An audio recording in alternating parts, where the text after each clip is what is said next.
Crude ഓയിലിൻ്റെ വില അന്താരാഷ്ട്ര മാർക്കറ്റിൽ വലിയ തോതിൽ കുറഞ്ഞിട്ടുണ്ട്. പെട്രോളിയം ഇന്ത്യക്ക് ഇപ്പോൾ ലഭ്യമാകുന്നത് 2021 ശേഷം ഒരു ബാരലിന് $70 താഴെയാണ്. ഇത് ഇന്ത്യക്ക് സത്യം പറഞ്ഞാൽ ഒരു ബമ്പർ അടിച്ച പോലെയാണ്. ഇത് ഇന്ത്യയെ വളരെയധികം സാമ്പത്തികമായിട്ട് സഹായിക്കുന്നുണ്ട്. എന്നാൽ ഇത്രയധികം വില കുറഞ്ഞ് നമുക്ക് ഇത്തരത്തിൽ ഈ ക്രൂഡ് ഓയിലൊക്കെ ലഭിച്ചിട്ടും എന്തുകൊണ്ടാണ് സർക്കാർ ഈ പെട്രോളിനും ഡീസലിനും വില കുറയ്ക്കാത്തത്? എന്താണ് സാറിന് തോന്നുന്നത്? ശരിയാണ്. അന്താരാഷ്ട്ര മാർക്കറ്റിൽ ക്രൂഡ് ഓയിലിന്റെ വില വളരെ ന്യായമായ രീതിയിലേക്ക് ഇപ്പോൾ കുറഞ്ഞിട്ടുണ്ട്. അതായത് 2021 ക്രൂഡ് ഓയിലിന്റെ വില ഏതാണ്ട് ബാരലിന് $120 എന്നുള്ള വലിയ ഉയർന്ന നിലയിൽ നിൽക്കുമായിരുന്ന ഒരു കാലഘട്ടമാണ്.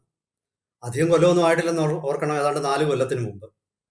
ഇന്നത് ആവറേജ് ഇപ്പോൾ ഇന്ത്യക്ക് ഈ മാർച്ചിൽ ലഭിച്ചത് ആവറേജ് $70, ഒരു ബാരലിന് $70 താഴെ എന്നുള്ള നിലയിലാണ് ഇന്ത്യക്ക് ലഭിച്ചത്. ശരിക്കും അത് ഒരു വലിയ മഹാനുഗ്രഹം തന്നെയാണ് ഇന്ത്യ. കാരണം ലോകത്തില് ചൈന കഴിഞ്ഞാൽ ഏറ്റവും കൂടുതൽ ക്രൂഡ് ഓയില് ഇറക്കുമതി ചെയ്യുന്ന ഒരു രാജ്യമാണ് ഇന്ത്യ. അങ്ങനെയുള്ള ഇന്ത്യയില് അതായത് 138 എന്തോ ആണെന്ന് തോന്നുന്നു ബില്യൺ അമേരിക്കൻ ഡോളറാണ് നമ്മൾ ഈ 2024 ക്രൂഡ് ഓയിൽ ഇറക്കുമതിക്ക് വേണ്ടി ചെലവഴിച്ചത്. അപ്പൊ ക്രൂഡ് ഓയിലിന്റെ വില കുറയും തോറും നമ്മളുടെ വ്യാപാര കമ്മിയെ തന്നെ അത് കുറയ്ക്കാൻ നമുക്ക് പറ്റും. അപ്പൊ ഇന്ത്യയെ സംബന്ധിച്ചൊരു വലിയ അനുഗ്രഹമാണ്. ബമ്പർ അടിച്ചു എന്ന് പറയുന്നത് 100% ശരിയാ. ബമ്പറും അല്ല, മറ്റേ ദുബായിലെ ഒരു ബമ്പർ ഉണ്ടല്ലോ, അതേ രീതിയിലുള്ള ഒരു ബമ്പർ എന്ന് വേണം നമുക്ക് പറയേണ്ടത്. പക്ഷേ ഇപ്പോ ചോദിച്ച ചോദ്യം, അഖില ചോദിച്ചത് എന്തുകൊണ്ടാണ് സർക്കാർ അതിനനുസൃതമായിട്ട്, അതായത് പ്രപ്പോർഷനേറ്റ് ആയിട്ട് നമ്മുടെ മാർക്കറ്റിൽ വില കുറയ്ക്കാത്തത് എന്നുള്ളതാണ്. ഏതൊരു വ്യക്തിക്കും സാധാരണക്കാരനും തോന്നുന്ന ഒരു സംശയമാണ്. മാത്രമല്ല അതിൽ നമുക്കൊക്കെ അല്പം നീരസം ഗവൺമെന്റിനോട് തോന്നുകയും ചെയ്യും. അതിന്റെ ഏറ്റവും വലിയ കാരണം എന്ന് പറയുന്നത്, പലപ്പോഴും നമുക്ക് ഇവിടെ നമ്മുടെ പൊതുമേഖലാ ഓയിൽ കമ്പനികളാണ് മുഖ്യമായിട്ടുള്ളതെന്ന് നമുക്കറിയാം. അതായത് Indian oil corporation, Hindustan petroleum, അല്ലെങ്കിൽ ഭാരത് പെട്രോളിയം, ഇവരൊക്കെ തന്നെ ഏതാണ്ട് 45 ദിവസത്തേക്ക് ആവശ്യമുള്ള സ്റ്റോക്ക് ഇവരുടെ എല്ലാം കൂടെ കൈവശം കാണും. അത് നമ്മളിപ്പോൾ 45 ദിവസം ഒരു തുള്ളി ക്രൂഡ് ഓയിൽ പോലും വാങ്ങിച്ചില്ലെങ്കിൽ നമ്മുടെ നാട്ടിൽ പെട്രോളിന്റെ ക്ഷാമം വരത്തില്ല. ഇതെന്തിനാണെന്ന് വെച്ചാൽ യുദ്ധമൊക്കെ സംഭവിച്ചാൽ, നമുക്കെതിരെ ആരെങ്കിലും ഉപരോധം ഏർപ്പെടുത്തിയാലും ഒക്കെ നമുക്ക് പിടിച്ചു നിൽക്കണം. അതിനുവേണ്ടിയാണ് ഇത്രയും വലിയ റിസർവ് ഒക്കെ നമ്മൾ ഉണ്ടാക്കിയിട്ടുള്ളത്. ചില രാജ്യങ്ങൾക്ക് ഇതിൽ കൂടുതലുണ്ട്. എനിക്ക് തോന്നുന്നു ചൈനയ്ക്കൊക്കെ 3 മാസത്തേക്ക് 90 ദിവസത്തേക്ക് വരെയുള്ള റിസർവ് ചൈനയുടെ കൈവശമുണ്ട്. പക്ഷെ ഈ റിസർവ് നമ്മുടെ കൈവശം ഉള്ളപ്പോൾ ഈ പൊതുമേഖലാ ഓയിൽ കമ്പനികൾ പലപ്പോഴും ചെയ്യുന്നത്, ഇതിന്റെ ഒരു ഭാഗം പഴയ വിലയ്ക്ക് തന്നെ അവർക്ക് വിറ്റേ പറ്റൂ. ഏതാണ്ട് പകുതിയോളം പഴയ വിലയ്ക്ക് തന്നെ വിറ്റ് തീർന്നതിന് ശേഷമേ പുതിയ വിലയുടെ പ്രാവർത്തികമായിട്ട് വരുള്ളൂ. അതൊന്നാമത്തെ വിഷയം.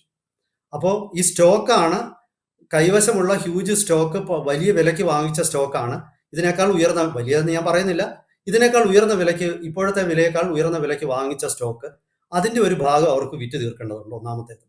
പിന്നെ രണ്ടാമത്തെ വിഷയം എന്ന് പറഞ്ഞാൽ, സർക്കാർ തന്നെ അന്താരാഷ്ട്ര മാർക്കറ്റിലെ ഒരു ക്രൂഡ് ഓയിലിന്റെ വിലയുടെ കുറവിനെ അനുസരിച്ചിട്ട് ഉള്ള പ്രപ്പോർഷനേറ്റ് ആയിട്ടുള്ള രീതിയിൽ കുറയ്ക്കുന്നില്ല ഇന്ത്യയിൽ. അതിന്റെ കാരണം എന്താണെന്ന് വെച്ചാൽ, ഇപ്പോഴത്തെ നിലനിൽക്കുന്ന പെട്രോൾ ഡീസൽ വിലകൾ സമൂഹത്തിന് താങ്ങാൻ പറ്റുന്ന രീതിയിൽ തന്നെ ഉള്ളതാണ്. നമ്മുടെ നാട്ടിൽ ഇപ്പോഴത്തെ വില വെച്ചിട്ട് യാതൊരു പണപ്പെരുപ്പവും ഉണ്ടാക്കുന്നില്ല. നേരെ മറിച്ച് ഇപ്പോൾ ഇന്ത്യ വില കുറയ്ക്കുകയാണെന്നിരിക്കട്ടെ, ഇപ്പം ലിറ്ററിന് ഒരു 5 രൂപ വെച്ച് പെട്രോളിന്റെയും ഡീസലിന്റെയും വില കുറയുന്ന ഒരവസ്ഥ ഉണ്ടായെന്നിരിക്കട്ടെ, പല ആൾക്കാരും ഉപഭോഗം കുറയ്ക്കില്ല, ചിലപ്പോൾ അവർ കൂടാനാണ് സാധ്യത. അങ്ങനെ വരുമ്പോൾ ഇന്ത്യയുടെ ഇറക്കുമതി പിന്നെയും കൂടും. അപ്പോൾ ഈ വിലക്കുറവിൽ നിന്ന് നമുക്ക് ലഭിക്കേണ്ട ഒരു വ്യാപാര മിച്ചം അവിടെ ഉണ്ടാകാതിരിക്കും. കാരണം നമ്മുടെ ഉപഭോഗം കുറയുന്നില്ല, നമ്മൾ വില കുറവാണെന്ന് വിചാരിച്ച് നമ്മൾ കൂടുതൽ വാങ്ങിക്കും. അങ്ങനെ ഇറക്കുമതി കുറയ്ക്കുന്നില്ല നമ്മൾ. അപ്പോൾ അതാണ് മറ്റൊരു കാരണം. അതായത് നിയന്ത്രിതമായ ഒരു രീതിയിൽ പെട്രോളിയം ഉൽപ്പന്നങ്ങൾ ഉപയോഗിക്കുക. അതിന് ഒരുപാട് വില കൂടാനും പാടില്ല, ഒരുപാട് വില കുറയാനും പാടില്ല. പക്ഷേ എനിക്ക് ഉറപ്പുണ്ട്, ഈ വരുന്ന ദിവസങ്ങളിൽ വീണ്ടും പെട്രോളിയത്തിന്റെ, ക്രൂഡ് ഓയിലിന്റെ വില താഴോട്ട് പോകുമെന്നാണ് അന്താരാഷ്ട്ര ഏജൻസികൾ, ഇപ്പോൾ ഉദാഹരണത്തിന് ഗോൾഡ്മാൻ സാക്സിനെ പോലുള്ള ഏജൻസികൾ പ്രവചിച്ചിരിക്കുന്നത് ഈ വർഷം ഒരു ശരാശരി വില എന്ന് പറയുന്നത് ഒരു ബാരലിന് $63 എന്ന നിലയിലേക്ക് എത്തുമെന്നാണ്. ഇതിനൊരു കാരണമുണ്ട്. എന്തുകൊണ്ടാണ് ഇപ്പം ഈ ക്രൂഡ് ഓയിലിന്റെ വില താഴോട്ട് വന്നത്? അത് ട്രംപ് ഏർപ്പെടുത്തിയ ഈ ട്രേഡ് താരിഫുകൾ, ഈ താരിഫുകളുടെ കാരണം കൊണ്ട് തന്നെ ലോകത്തിന്റെ വ്യാപാരം പൊതുവെ താഴോട്ട് പോയി. വ്യാപാരം ഏതാണ്ട് 3% ഒക്കെ താഴോട്ട് വന്നു എന്നാണ് ഇതുവരെയുള്ള കണക്കുകൾ. അപ്പോൾ ഇപ്പൊ പെട്ടെന്ന് ട്രംപ് തൽക്കാലത്തേക്ക് താരിഫുകളൊക്കെ 3 മാസത്തേക്ക് മരവിപ്പിച്ചിരിക്കുകയാണ്. അപ്പൊ ഈ ഒരു സാഹചര്യത്തിൽ ശരിക്കും പറഞ്ഞാൽ ഈ കഴിഞ്ഞ ദിവസങ്ങളിൽ ഏതാണ്ട് 60 പിന്നെ 61 എന്നൊക്കെയുള്ള നിലയിൽ ബാരലിന് പിന്നെ ക്രൂഡ് ഓയിലിന്റെ വില താഴ്ന്നെങ്കിലും അതൊന്ന് കയറിയിട്ടുണ്ട്. 2% വർധന വന്നിട്ടുണ്ട്. ക്രൂഡ് ഓയിലിന്റെ വില എന്ന് ഞാൻ പറയുമ്പോൾ ക്രൂഡ് ഓയിലിന് അങ്ങനെ ഏകീകരിച്ച ഒരു വിലയൊന്നുമില്ല. ഇപ്പം ലോക മാർക്കറ്റിൽ പലതരം ബ്രാൻഡുകളുണ്ട്. ഇപ്പം പൊതുവെ നമ്മൾ ക്രൂഡ് ഓയിലിന്റെ വില എന്ന് നമ്മൾ കണക്കാക്കുന്നത് ബ്രന്റ് എന്ന് പറയുന്ന ഒരു ബ്രാൻഡ് ഉണ്ട്. ഈ ബ്രന്റ് എന്ന് പറയുന്നതാണ് അതിന്റെ വിലയാണ് സ്റ്റാൻഡേർഡ് അതല്ലെങ്കിൽ ബെഞ്ച് മാർക്ക് പ്രൈസ് ആയിട്ട് നമ്മൾ കാണുന്നത്. ബ്രന്റിനേക്കാൾ വില കുറഞ്ഞ ഒരു തരം ക്രൂഡ് ഓയിൽ ഉണ്ട്. അതിന് പ്രത്യേകിച്ച് അമേരിക്കയുടെ ഒക്കെ ക്രൂഡ് ഓയിൽ അങ്ങനെ ആ ഒരു ബ്രാൻഡിലാണ്. അതിന് വെസ്റ്റ് ടെക്സാസ് ഇൻഡെക്സ് എന്ന് പറയും. അപ്പോൾ അത് ഇപ്പൊ ബ്രന്റിന് എനിക്ക് തോന്നുന്നു $66 ഇന്നലെ കച്ചവടം നടന്നത്. പക്ഷേ WTI വെസ്റ്റ് ടെക്സാസ് ഇൻഡെക്സിൽ $62 മുകളിൽ മാത്രമേ ഉള്ളൂ. അതിന് എപ്പോഴും ഒരു $3-4 കൂടുതലായിരിക്കും. പക്ഷെ ഇത് രണ്ടുമല്ല ഇന്ത്യ ഫോളോ ചെയ്യുന്ന വില. ഇന്ത്യൻ ക്രൂഡ് ബാസ്ക്കറ്റ് എന്ന് പറഞ്ഞിട്ട് വേറൊരു സംവിധാനമുണ്ട്. ഇന്ത്യൻ ക്രൂഡ് ബാസ്ക്കറ്റ് എന്ന് പറഞ്ഞാൽ ഒമാൻ ക്രൂഡ്, പിന്നെ ദുബായ് ക്രൂഡ്, അതുപോലെ തന്നെ ബ്രന്റ്, ഈ മൂന്നിൻ്റെയും കൂടെ വില എടുത്തിട്ട് അതിൻ്റെ ആവറേജ് വിലയാണ് നമ്മൾ ഒരു ദിവസം നമ്മൾ ആവറേജ് ആയിട്ട് ഇമ്പോർട്ട് ചെയ്യുന്ന ക്രൂഡിന്റെ വില. അതിന്റെ കാരണം എന്ന് വെച്ചാൽ ഇന്ത്യ ഒരു പ്രത്യേകതരം ക്രൂഡ് മാത്രമല്ല ഇമ്പോർട്ട് ചെയ്യുന്നത്. ഇന്ത്യ പലപ്പോഴും ഒമാൻ ക്രൂഡ് ഇമ്പോർട്ട് ചെയ്യാറുണ്ട്, റഷ്യൻ ഉണ്ട്, ദുബായ് UAE ക്രൂഡ് ഉണ്ട്, അമേരിക്കയിൽ നിന്ന് ക്രൂഡ് ഉണ്ട്, അങ്ങനെ ഒരുപാട് സ്ഥലത്തു നിന്ന് നമ്മൾ ഇമ്പോർട്ട് ചെയ്യും. അപ്പൊ ഇതിന്റെ എല്ലാം കൂടെ ആവറേജ് നമ്മൾ കണക്കാക്കുന്നത് ഇന്ത്യൻ ക്രൂഡ് ബാസ്ക്കറ്റ് എന്ന ആ ഒരു പ്രൈസിലാണ്. അപ്പോൾ ഇത് ഏതാണ്ട് എനിക്ക് തോന്നുന്നു ഇപ്പോൾ 66 67 അടുത്ത ഒരു ഡോളറാണ് ഒരു ബാരലിന് ഈ കഴിഞ്ഞ ദിവസങ്ങളിൽ ഉണ്ടായിരുന്നത്. എന്തായാലും ഇന്ത്യക്ക് ഇത് വലിയ മഹാനുഗ്രഹമാണ് എന്നുള്ള കാര്യത്തിൽ യാതൊരു സംശയവും വേണ്ട. ഈ ശരിക്ക് പറഞ്ഞാല് ഇപ്പോ പഴയ കാലത്തെ പോലെയല്ല. പഴയ കാലത്തെന്ന് പറഞ്ഞാല് ഈ വിൽപ്പനക്കാരനായിരുന്നു വില നിശ്ചയിക്കുന്നത്. വിൽപ്പനക്കാരൻ മാത്രമായിരുന്നു വില നിശ്ചയിക്കുന്നത്. ഇന്ന് അങ്ങനെയല്ല. ഇന്ന് വാങ്ങിക്കുന്നവന് ഒരു വലിയ സേ ഉണ്ട്. ഇപ്പൊ ഞാൻ അതിന്റെ ഉദാഹരണം പറഞ്ഞാല്, പഴയ കാലത്ത് ഇന്ത്യ സൗദി അറേബ്യയിൽ നിന്നായിരുന്നു ഏറ്റവും കൂടുതൽ ക്രൂഡ് വാങ്ങിച്ചുകൊണ്ടിരുന്നത്. അപ്പോൾ സൗദി അറേബ്യ വില കൂട്ടിയാൽ ഇന്ത്യക്ക് നഷ്ടമാകും, ഇന്ത്യക്ക് ഒന്നും ചെയ്യാൻ പറ്റില്ല. പക്ഷെ ഇപ്പൊ അങ്ങനെയല്ല. ഇന്ത്യ പിന്നെ പ്രത്യേകിച്ച് നരേന്ദ്രമോദി അധികാരത്തിൽ വന്നതിന് ശേഷം അദ്ദേഹം ചെയ്തിരുന്നത്, ഇപ്പം നമുക്കറിയാം കഴിഞ്ഞ 2-3 വർഷങ്ങളായിട്ട് റഷ്യയിൽ നിന്നാണ് നമ്മൾ ഏറ്റവും കൂടുതൽ ക്രൂഡ് ഇമ്പോർട്ട് ചെയ്തിരുന്നത്. അപ്പോൾ ഇന്ത്യക്ക് വേണ്ടി ഒരു പ്രത്യേക വിലയാണ് റഷ്യ ഫിക്സ് ചെയ്തിരുന്നത്. അതായത് വില കുറച്ചാണ് ഇന്ത്യക്ക് വേണ്ടി റഷ്യ ക്രൂഡ് സപ്ലൈ ചെയ്തിരുന്നത്.